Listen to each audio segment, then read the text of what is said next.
students about life, relationships, about the past, present, and future, and helping them make sense of their struggles, their heartbreaks, their joys, and their celebrations. Educators are asked to help students through some of their most formative years of life, which is why they're often the greatest influence in a young person's life. Educators play a critical role in shaping the future of the students, right from creche to university and beyond. They impart knowledge, they teach us about ethics and morals, and teachers truly shape our personalities and our thought processes. A world without you would be utterly chaotic.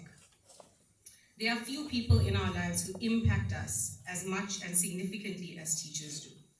So I'd like to share some of the meaningful moments and interactions I've had with educators and the lessons I've learned from them. The most important lesson by far, never trust an atom. They make up everything. When I was a high school student, many moons ago, one of the educators at school was my debating coach. Unfortunately, she wasn't one of my subject teachers, but I had the privilege of being under her wing for 4 years in relation to my debating activities. Ms. Govender was very young when she joined our school staff. She was probably in her 20s at the time.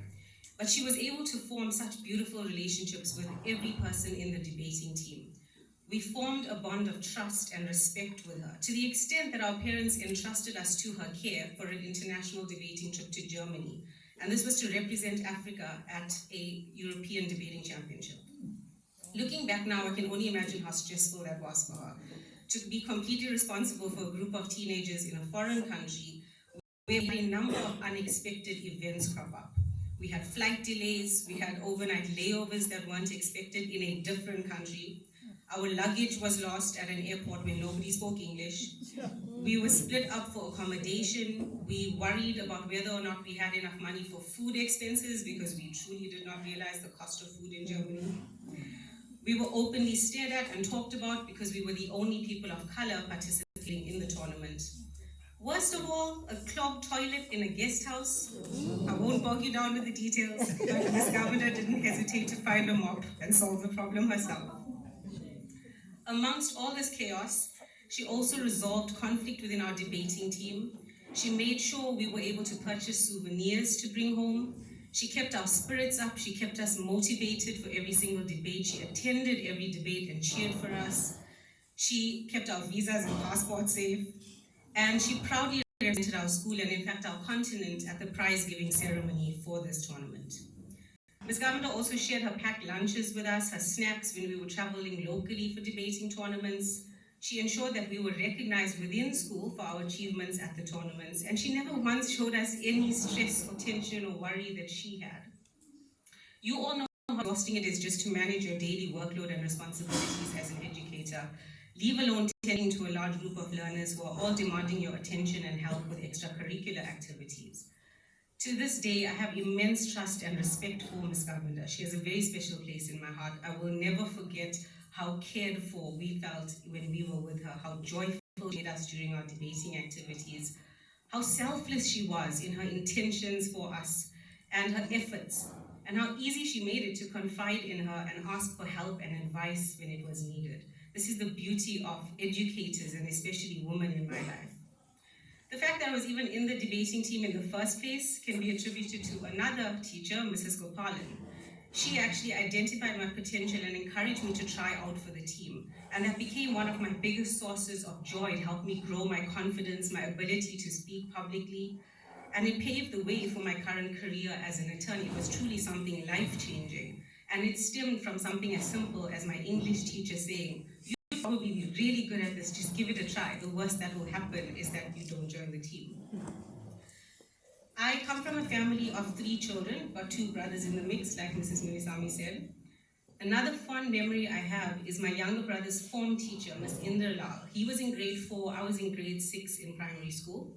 We'd all just moved schools at the time, so my older brother Shay was in a different school in high school, and he was being bullied at the time. We didn't know what was going on, but we noticed he'd become very distant, he was snappy and short-fused, and it upset Carl a lot at the time. As brothers, they were obviously very close, so to see this change in our older brother was very disturbing. And one afternoon, Ms. Inderal called us in she basically had a counseling session with us. She observed that Carl was miserable and distracted in class. And so she asked us what was wrong. She figured out from what we told her that there was obviously something else going on that we didn't know, and gave us a lot of comfort and perspective at the time, which helped us forgive our brother when he was snappy with us, but also be more loving and caring and supportive at home.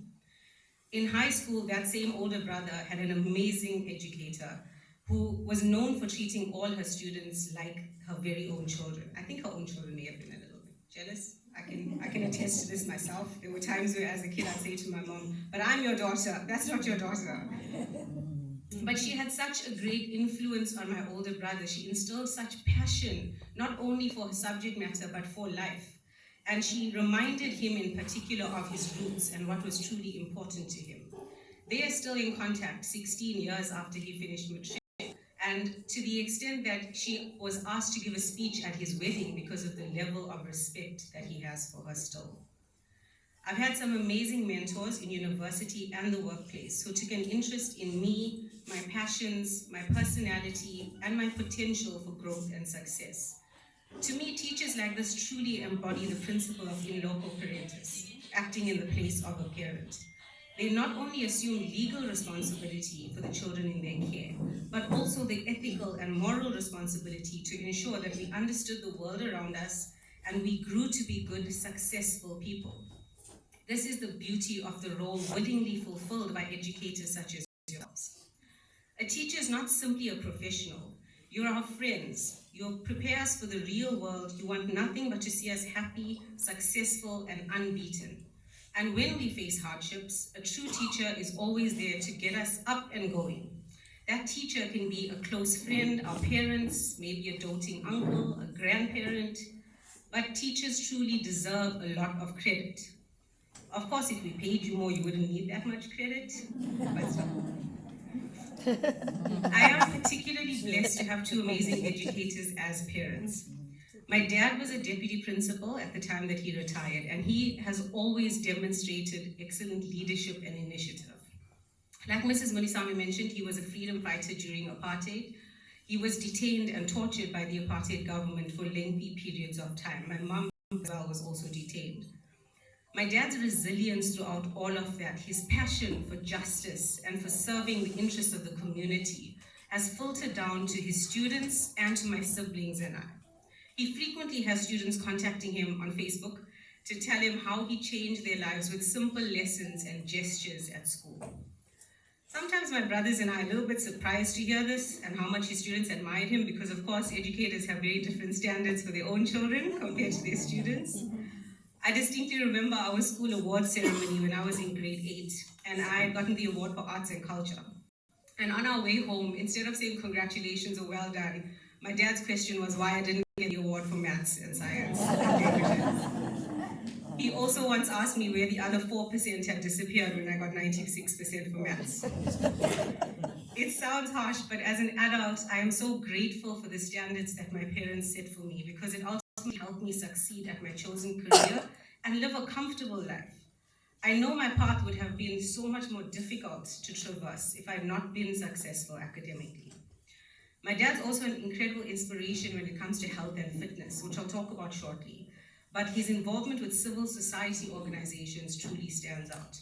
Despite being retired, he's actively involved in organizations that are geared towards civil service, and he engages with community leaders on a daily basis in relation to service delivery and basic human rights in our community. He's motivated my family and many others to get involved as well and find ways to serve our communities. And this is a trend I see with educators because that passion that you inherently have for the interests of the nation and for the students that have been under your care, you automatically apply that same interest afterwards, even to continue serving the community once you're retired. My mom, who's here today, has always been a driving force for my brothers and I. She was a star academically when she was at school and university, and she instilled the same ambition in her children. Education was a non-negotiable for us growing up. We knew that we not only had to pursue tertiary education, but also that we had to excel at every step of the way. My mom facilitated that, and she ensured our success in every way she could. This is not going to be a new story to all of you sitting here. I think you all are aware of what women in particular go through on a daily basis. My mom would wake up hours before the rest of us to make our lunch and get us all ready for school. She then drove us to school, had a full workday herself. She was the HOD of languages at the high school she taught at. And then she'd rush back to drive us to extra tuition classes. While we were at class, she'd go home, cook dinner, come back for us, sometimes doing that multiple times a day because my brothers and I attended different classes at different locations, and then get us home for dinner and prepare for the next day.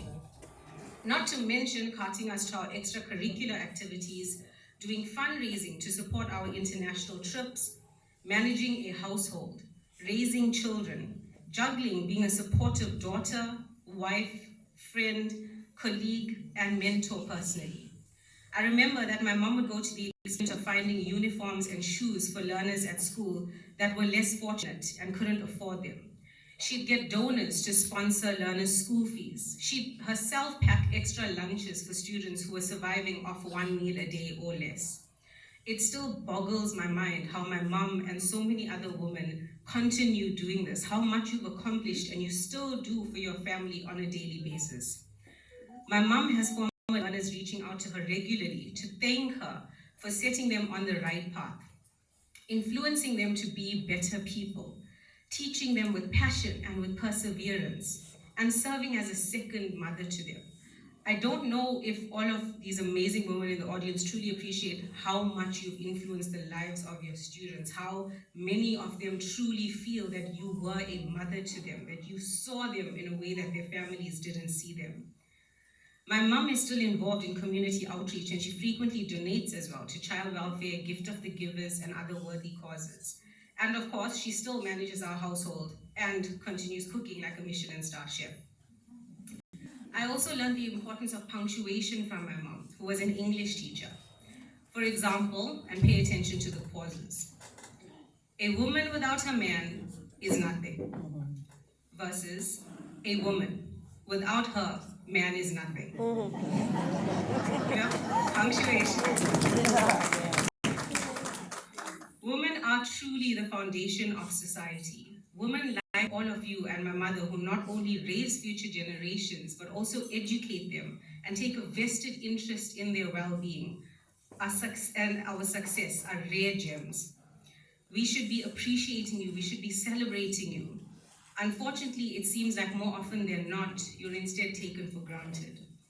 In their role as educators, for example, women are subject to severe resource constraints, discrimination, and sometimes even harassment and violence. I've spoken at length about how phenomenal, inspiring, and life-changing educators can be, but let us not ignore the many trials that they face as well.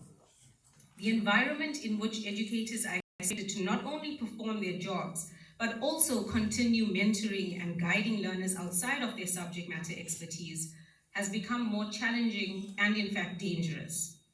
There are too many incidents of violence in schools, attacks against educators, and poor facilities and resources. And of course, whenever a class underperforms or students display poor behavior, society immediately directs the blame at the educators. Despite all of that, educators are constantly striving for a better future of the nation. They are creating future world leaders, business people, social workers, doctors, scientists, athletes, lawyers, philosophers, artists, entertainers, tradesmen, more teachers, and the list goes on. While some people think it's easy, the role of a teacher is extremely challenging and equally critical to the functioning of the world. It's their responsibility to impart the correct knowledge and in the correct manner.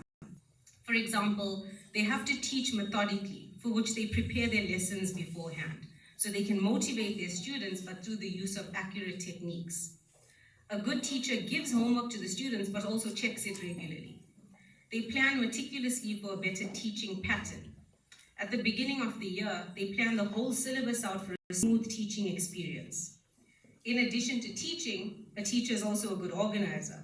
You have to organize various activities that take place in school throughout the year and keep the classroom organized.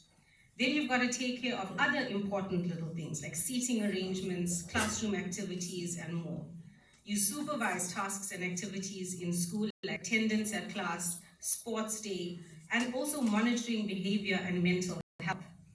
You're responsible for maintaining discipline and decorum of students.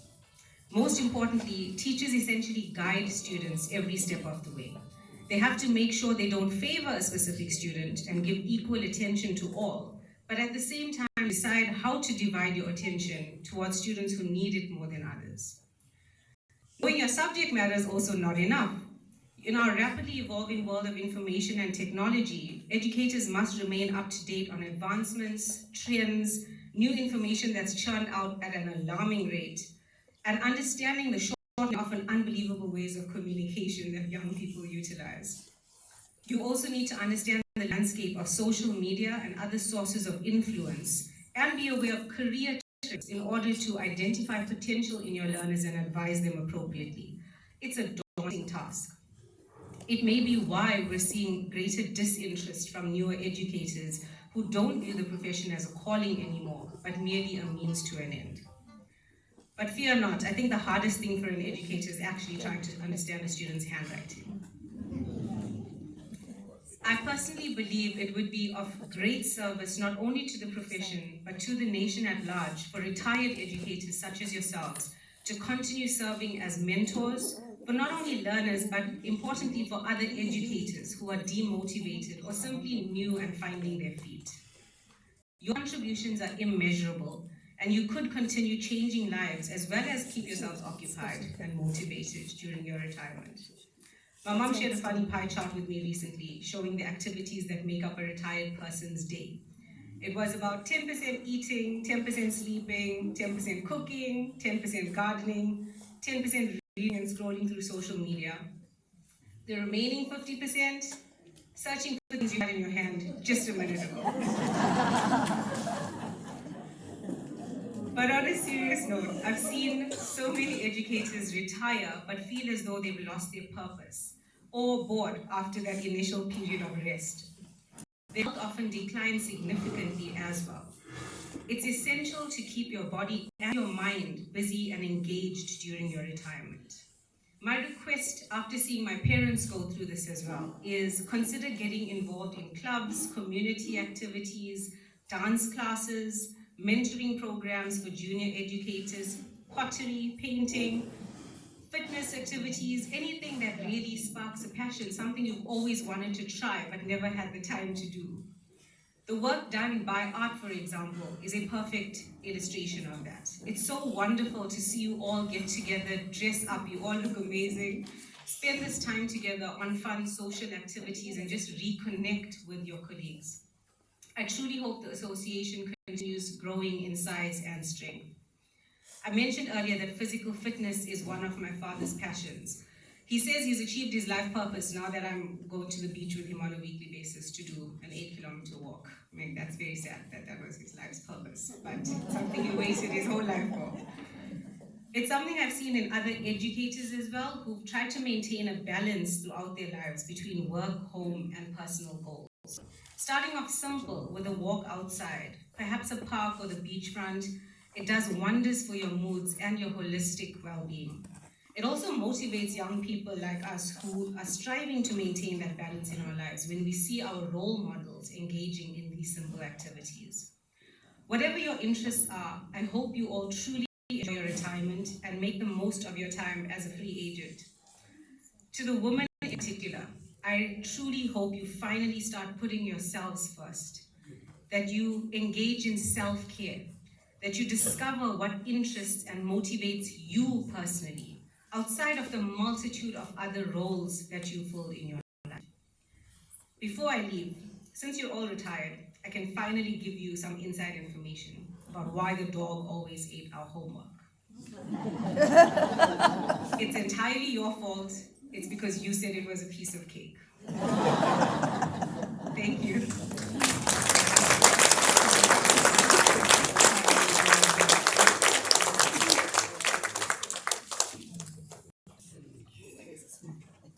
Thank you so very much, Zia. I will make a few comments in a moment, but right now I'd like to call Ragini to just hand over a little token of appreciation from the art family to you for making this time this morning to come and share those beautiful, beautiful sentiments to this amazing group of women.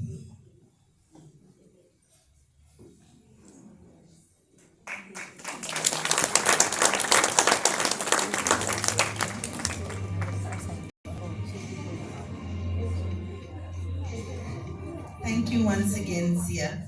There was so much that Zia said that was heartwarming and a reminder. I know some of us here have left the profession a while ago. I just left in January, but as she was speaking, it felt to me almost as if a movie was playing in my mind of the kinds of things that happened in my life over the 35 years that I was in the classroom. I think also it was a very sobering reminder of the kind of impact we have had in the world. And I want to remind you that the impact we have, all of us collectively, male and female, the impact we have as educators, it never goes away. It stays in the world even when we are 6 feet under. Because to educate a child is to educate the world. You leave that impact on a child who leaves that impact on their child and the child that comes after and after. So no matter what you've done, good and bad, by the way, that lives forever. That lives forever. I'm sure you've all had this experience. You've met a kid that you've taught a long time ago and they've said to you, you know, ma'am or sir, you said that on that day. And you're thinking, I said that? I don't remember. You know, it was something you say and do every day. For you, you were doing your job. But on that particular day, it was the most significant thing you could have said and done for that child. You were just doing your job. But it made all the difference in the world for that particular child. The stories Zia was saying about her mother is the story about you and me. You know, you found that pair of shoes for some child in your class. You found that uniform for the girl whose uniform was torn or too short because her parent had lost his job or her job and they couldn't buy a new uniform that year. So I want you today to celebrate the amazing woman you was, the mother you was to all of those children who needed you when you were in the classroom. And remember what a significant difference you have made in the world. You've left the profession many, many years, but the profession has not left you, because what you have done in the world will remain in the world forever. There was something else that Zia said at the very beginning of the speech, and I want to say it now in the name of full disclosure, and I was thinking about it as I was standing there. You know, I'm a very good actress, not Bollywood, Hollywood, South Indian all the way. You know, she said something about intimidated. Guys, standing here, I'm feeling very intimidated. You all remember that day long, long ago for some of you, not so long ago for some of us. You know, the first year of teaching, when like that subject advisor comes to class or that inspector, they want to make you permanent, right? Right? So usually it's the teacher, me here in front, class full of children. Do you know what it feels like to me? It feels like teacher, 100 subject advisors and inspectors giving me a crit. So again, please, when you're talking about me after this event, write nice things, say nice things, because I told you I'm launching a new career. I'm going to be MC. I want all of you to say, my 30th birthday party, Nalini, can be the MC. Or my 21st birthday party next week, Nalini, can be the MC. All right, so only nice things, people. Play nice. I'm a small girl. Don't break my heart so quickly. Be nice. Okay, so we are here to honor the women, past and present. You heard me earlier on say that it is important to remember those that went before us. I am a firm believer that nothing grows without good roots. We have to have strong roots in order to have strong branches and strong leaves. And I think that especially in our community, we have to fight very hard now to keep our roots strong. And I know that in this room, there are many women fighting to keep our roots strong. We are fighting for our culture, for our customs, for our traditions, and that is such an amazing thing to do. We are honoring women also who have been trailblazers. The famous Spanish poet Machado Antonio, some of you may have heard of him, wrote, "Walker, there is no path. You make the path by going." And there are some women in this room who are making the path where there has been no path before. And today we want to acknowledge two of those women. In recent weeks, one of the amazing women in the art family has made waves in the Chatsworth community. After many years of serving as an educator and serving in various organizations, religious, welfare, community, serving tirelessly and consistently, her efforts have been recognized, and she was inducted as the president of the Chatsworth Rotary Club.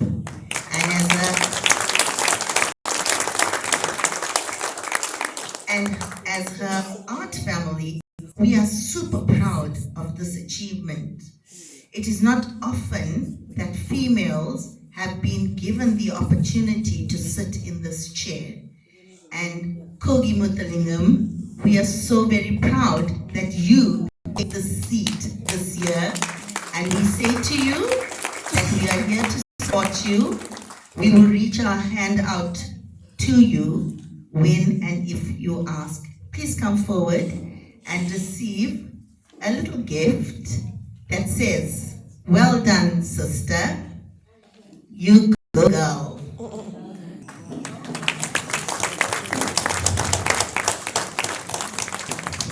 Ragini, will you please come forward and make the presentation?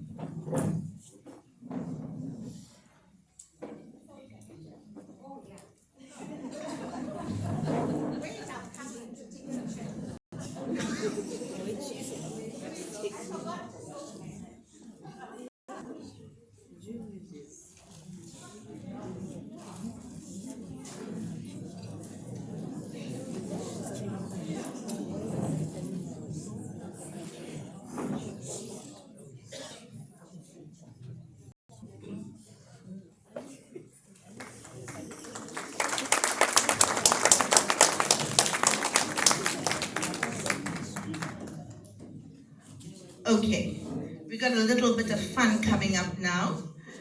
So I've got a very special question. It's a level 5 CAPS document question.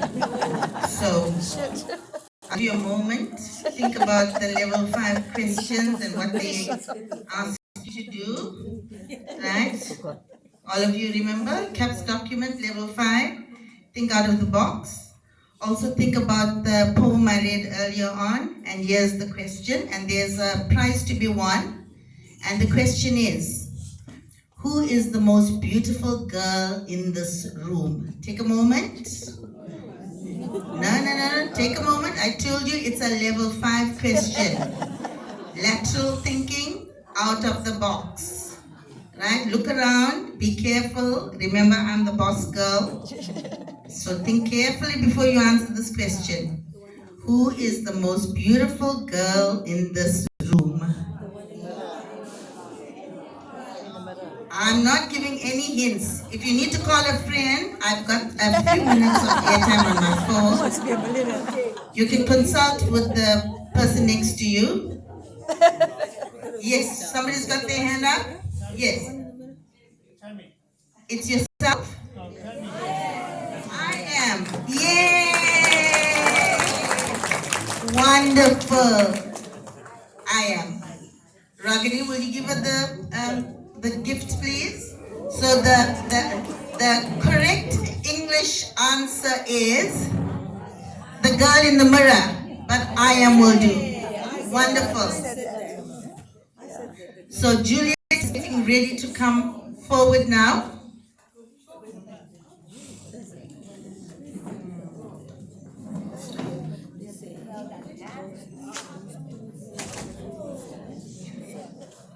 Okay, whilst we are waiting for Juliet to get ready to entertain us, I'm going to move on to the next item on our program.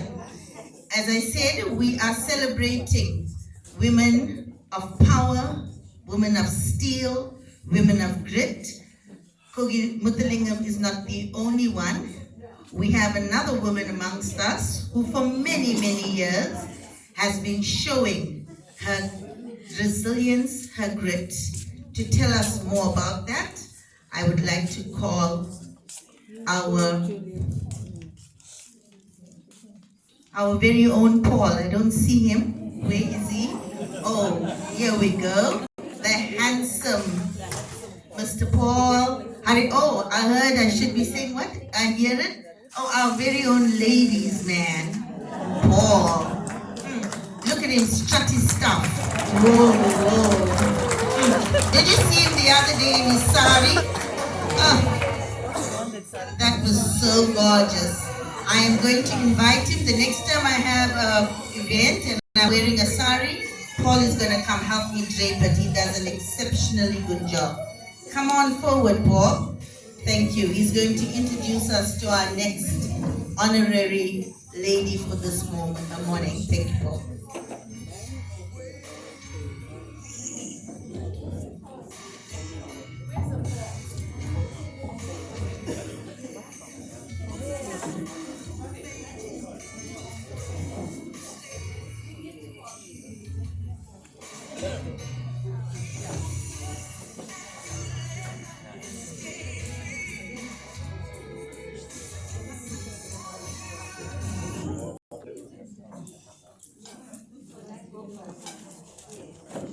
Good morning, ladies and gentlemen. It is indeed an honor and privilege to address you on this auspicious occasion, that is the Women's Day celebration.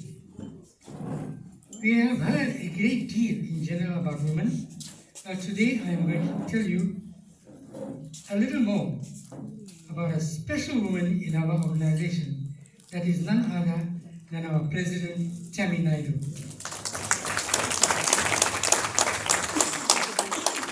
Tammy Naidoo was elected President of ART on the 22nd of May 2011 at a biennial general meeting held at Tamanna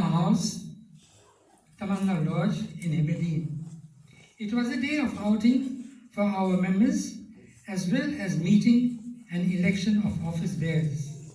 Since then, she has immersed herself gradually in the service of the organization. She, together with the cooperation of her dedicated executive members, has steered the organization to new heights.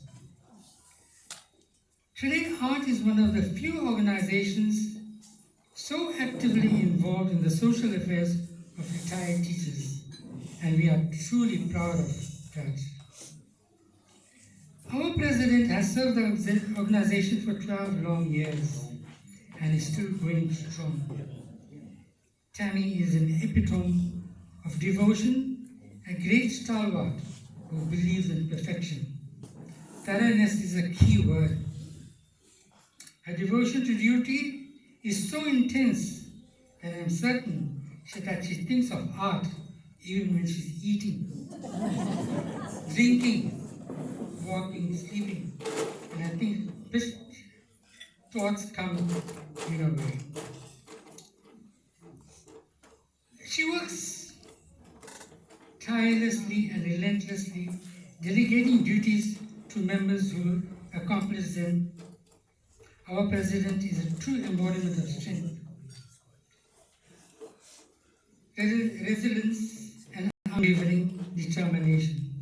Some members may feel that she is too demanding, but to get things done with perfection, she does what needs to be done. She goes out of her way to see that members are comfortable. I remember the time when we were having problems with the Karwastan Civic Association. She took the onus upon herself to find a suitable venue. She succeeded in acquiring the Sangam Hall in Collier Avenue.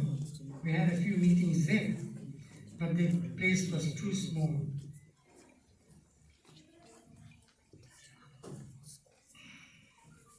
She did not rest there, but went further and was able to get this present venue.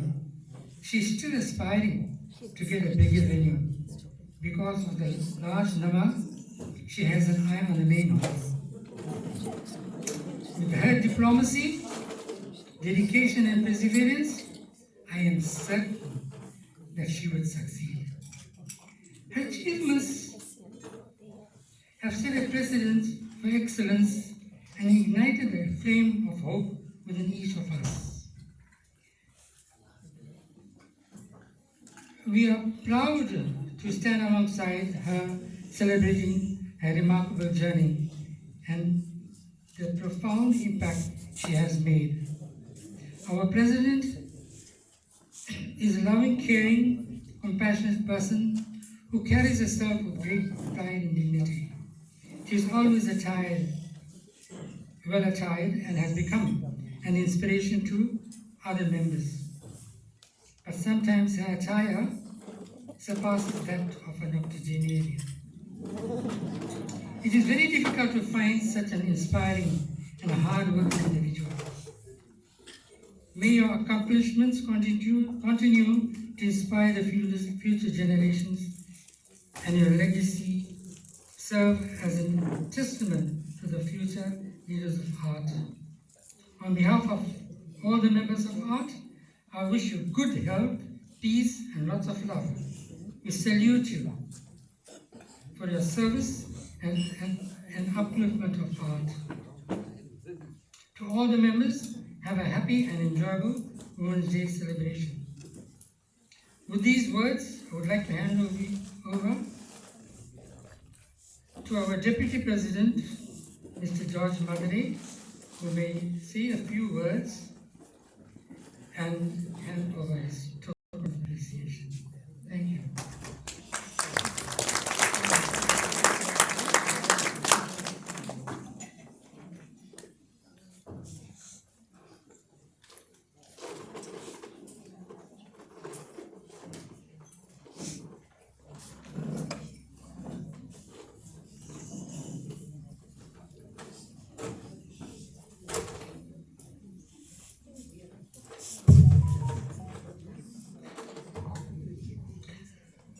Thank you, Paul.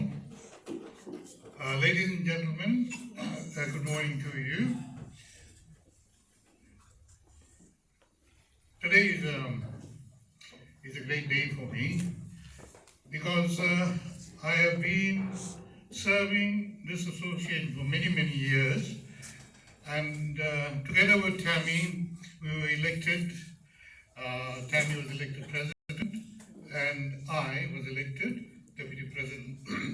We served this organization, still serving this organization with dedication.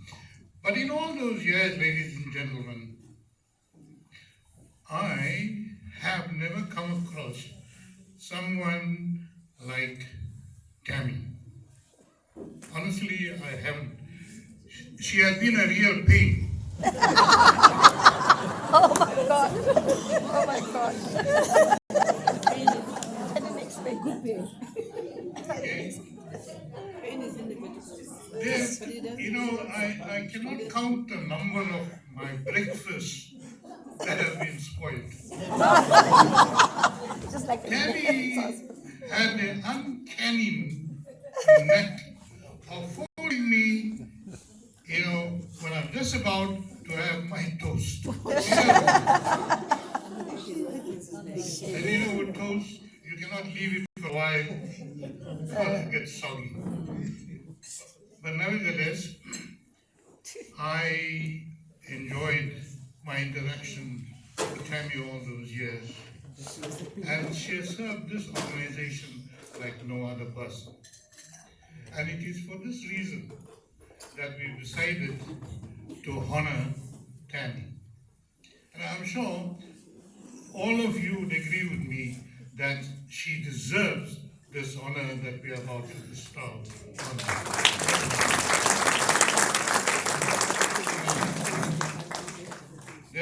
my pleasure to call Tammy to the podium so that I can hand over. Come, Tammy. Thank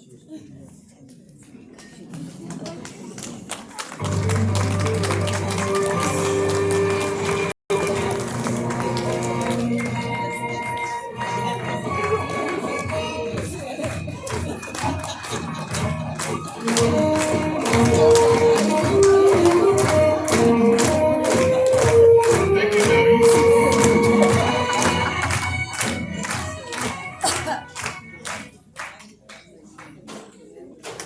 Ladies and gentlemen, I'll just read this inscription. Association of Retired Teachers, presented in appreciation of your dedication, commitment, and contribution in the service and upliftment of the Association of Retired Teachers. See, it also got a quotation at the bottom. The greatest of achievements are those that benefit others. Well, and Tammy has worked selflessly for our benefit. So Tammy, please accept this. Could all of you please rise?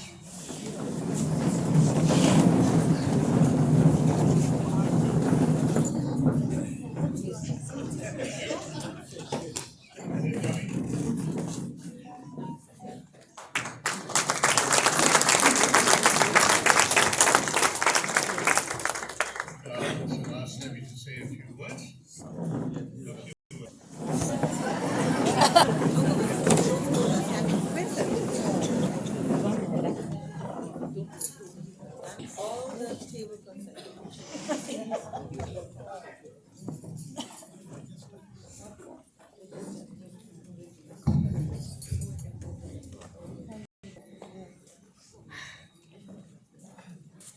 Good morning to each and every one of you. I really didn't expect this. After all, I'm a very simple person. I'm here to serve you. I love each and every one of you present here.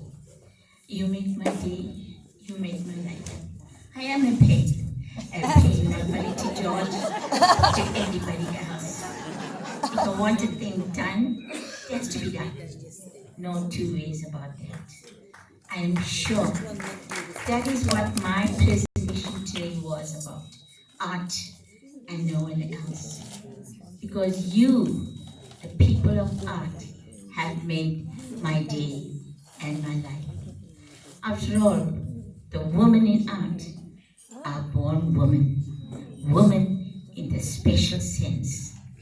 You, the women of art, were also little girls. You were adored by your parents. You were a little princess. You were recognized. You were special. Then you grew up to your mothers. They did everything for you. What little achievements you made in your life, your parents adored you for that. Whether you were in preschool, whether your achievements in school. As a little child, whether you said your first word, that was also growing up to be a woman. That was your roots.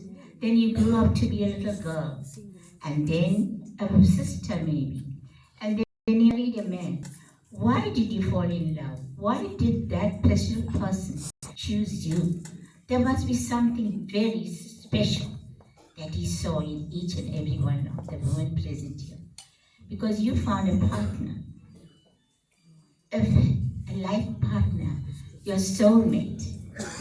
He saw something that you were that special person, and he chose you. You were his queen, and he was your king. You made a life for yourselves, and you made it happen. You went through all the hardships, but you achieved it because you were that special, privileged. You were proud of everything that you have done. Children, as a mother, you looked after many children, as a previous speaker has said this morning. That was your duty, but you did it so exemplary well.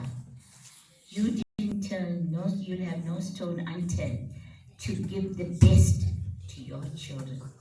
Whether you're a single parent, whether it was hard for you, whether you had so much, but you still did it. But in art, it's different. You are here to do what you have to do. You chose art. There must have been something good because we all came together. Today we are here. This is the highlight of my life, art. In art, we have 100 women, including Phyllis and Rini. We have the best of the best. That is you, each and every one of the women that are sitting here today. Why must I talk about somebody that I don't even know, that happened in past history, when I've got a special woman present right in front of me? You come from different backgrounds, you come from different culture, from different class, different stature, and different status as well, different morals and values, and different religion. But to me, you as a president, you are all one. We are all social, educated professionals, and we love each other. We've come here as a huge family. We are an extended family. We come here, we spend special times to be with one another and enjoy the best.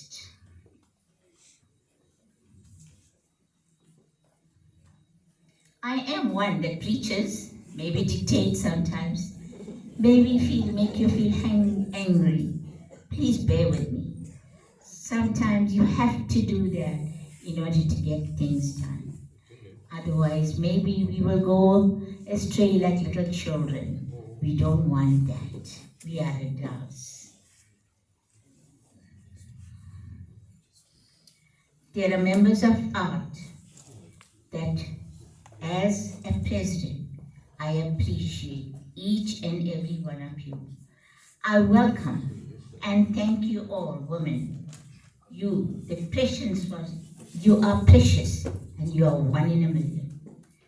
You are respected, women, for each and every one of you that are very special to me in art. You make it all happen, not forgetting the fine gentlemen, because you know, without their interference, we women will not be where we are. I thank you.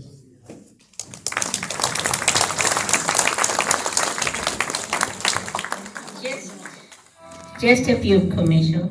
The next meeting is on the 23rd of August. I'm preaching now, right? The next cookout is on the 6th of September. Please make note. It's on the 6th of September.